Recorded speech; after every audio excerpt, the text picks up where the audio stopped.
not going to give you a fist bump. I know he will. Just deal with it, Jonah. He's never going to. Hate it. He's never going to. I want to start off by saying thank you.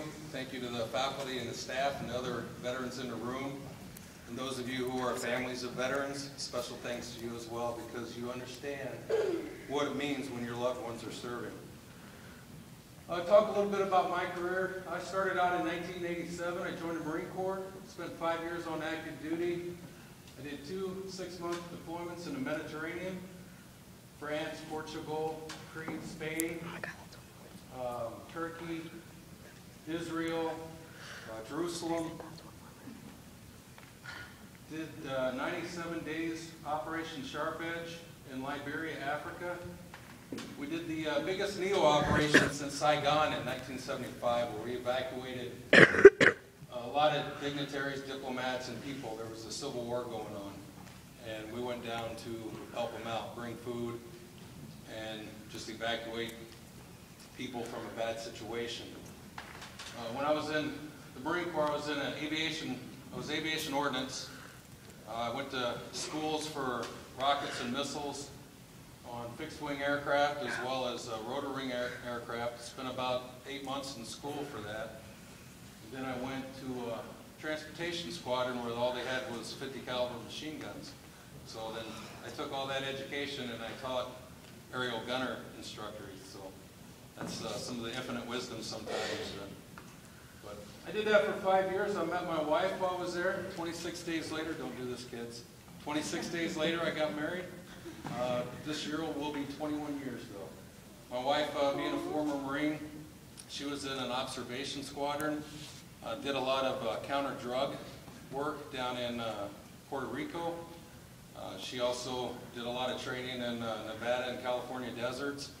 And then, of course, her and I both went to Desert Shield together in 1990. After Desert Shield became Desert Storm, we came back home. A year or so later, she got out. A year after that, I got out. Missed the camaraderie. A lot of times when people ask what it means to serve, it's about the camaraderie that you have with other people. You look at your friends left and right of you, and you think about you're here with them at school, but think about if you're with them all day, every day. You sleep in the same spot, you eat in the same place. You build a sense of camaraderie, and that sense of service and duty to one another is what really makes the military work. Anyway, I got out, I came back in, joined the Wisconsin National Guard. A lot of people gave me a hard time because being a former Marine, was it a hard transition? To a certain degree it was. I wasn't used to having a first name. I didn't know I did that in the military. But in some cases you do in the National Guard, so that was different. But anyway, joined the Guard. Started out in field artillery as M109, which is self-propelled howitzer. Then I went to infantry for a few years, and as you get older, infantry gets a lot harder.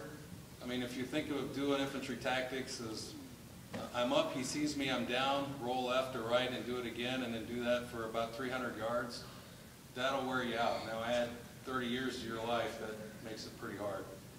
So I decided to get out of infantry, and I went to teach, and I taught artillery for 18 months, and then I left that and went into a HIMARS unit.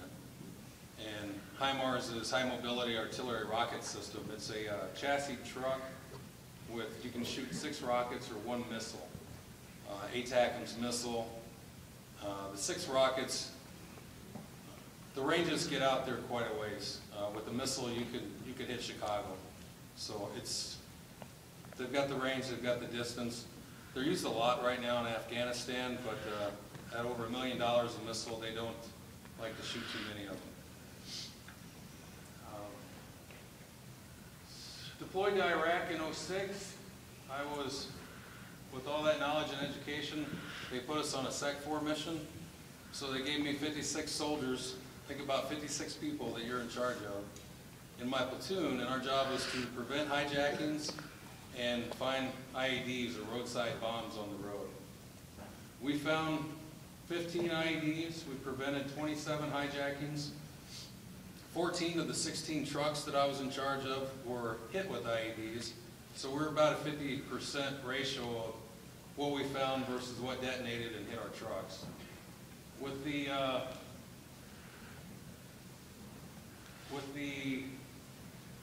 tempo changing in Iraq in '07, we did the surge where they brought in a lot more troops, a lot more equipment.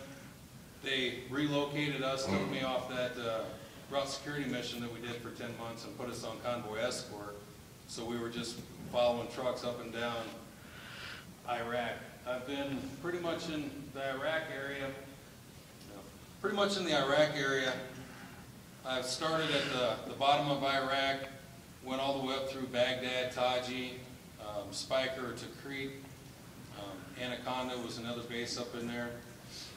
And pretty much the whole central part of Iraq, I've at least seen through the window or the gunner's turret as I went through. Being a taller guy, I like to spend more time gunning than I did sitting behind the Blue Force tracker and the radio equipment, because I allowed my junior soldiers can keep that communications piece, and I can stand up, sit down, stand up, sit down.